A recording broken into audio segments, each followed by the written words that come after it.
think you just turned it off. No, I'm just starting recording this way. Oh, okay. Okay, so here we go here. We're working our way around. We got to put a little down pressure here in the joint, which is putting it on the interior, on the panel itself.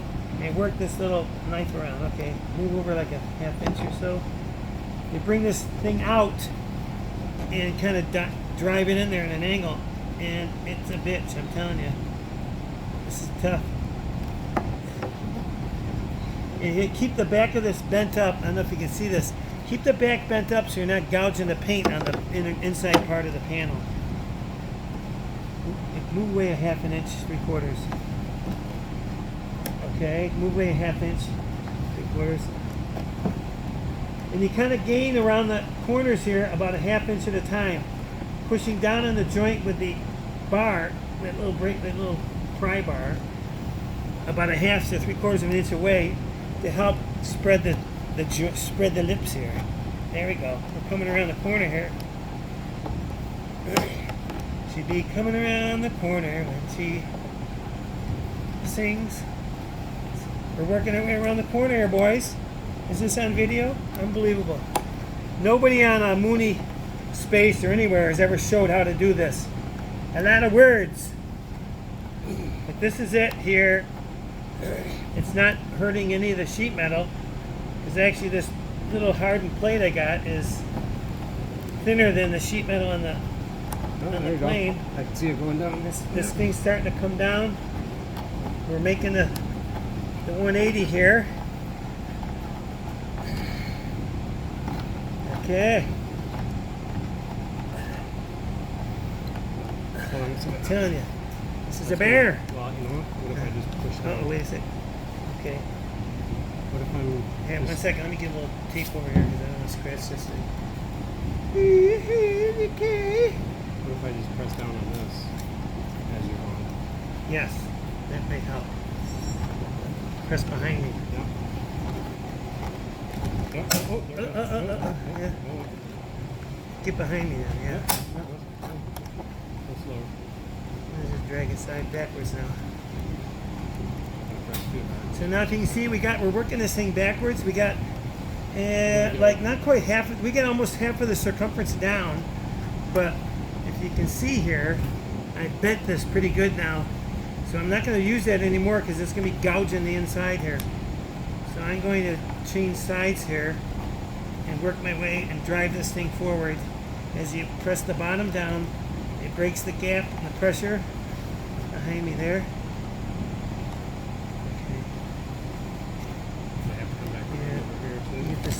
Try to keep this little paint stick underneath so we don't gouge the center part of our cover. Unbelievable. You're getting into that tape a little bit.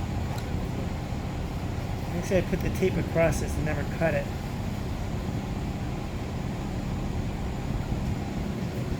Okay. Okay, this underneath. So again, the paint stick underneath as best you can. It pushes the panel down, but it also keeps it from gouging the center. This is not in the Mooney maintenance manual, by the way.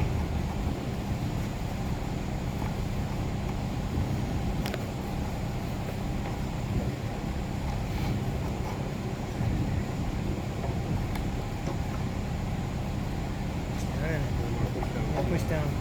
Yeah, don't bend it. Yep. It's coming here. Push down a little bit. Come on the back here. Okay, let's come over here. On this side, push down there.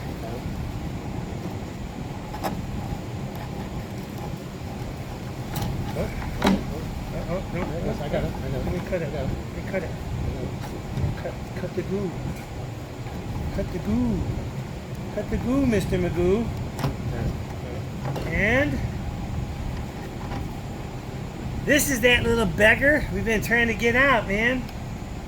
Okay, let's get the camera and get some light on this. There, Mr. The sealant that's been on there many times, and maybe a couple of coats.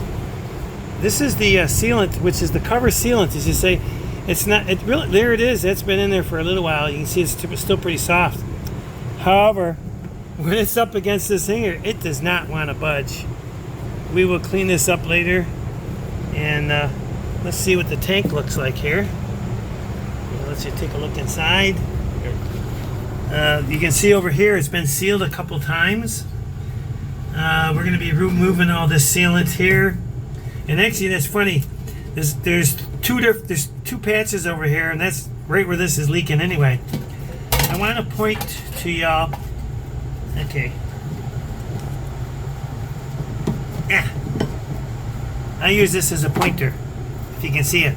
Yeah, it's not a good pointer. Mistake. Uh-huh.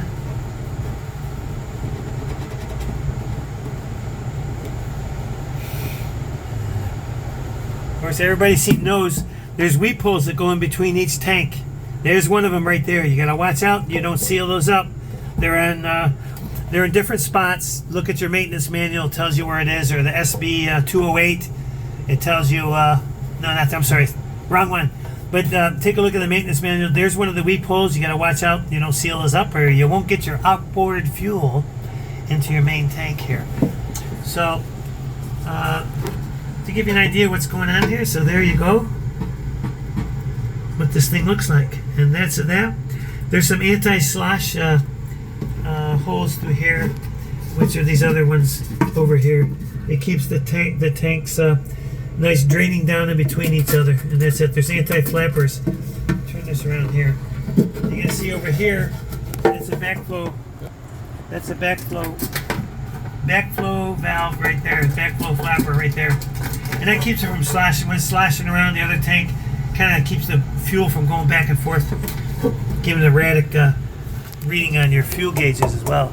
I mean, these look good here, but you don't know. And when you strip it, I say use the gel. Some people write that they say they're using paint stripper.